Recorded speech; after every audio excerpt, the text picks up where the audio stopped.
নমস্কার। মুসুরির ডাল রান্না করছি একটু অন্যরকমভাবে। তো এইভাবে কখনো করে খাবেন, দেখবেন ভালো লাগবে।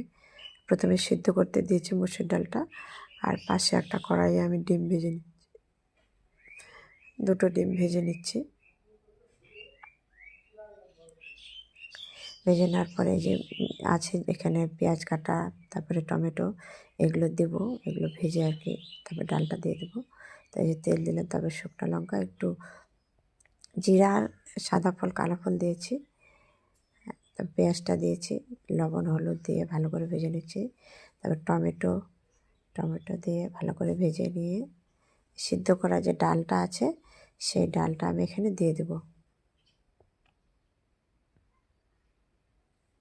হয়ে গেছে, ডালটা দিয়ে দিলাম, একটু ফুটবে, তারপরে ডিমটা দিয়ে ভালো করে আবার ফুটিয়ে নামিয়ে নেব। এটা রুটি দিয়ে বা ভাত দিয়ে, দুটো দিয়ে খাওয়া যায়। তো আমি ভাত দিয়েই করেছি, গরম ভাতে মেয়েকে দিলাম। মেয়েকে বলছে, মা ভাত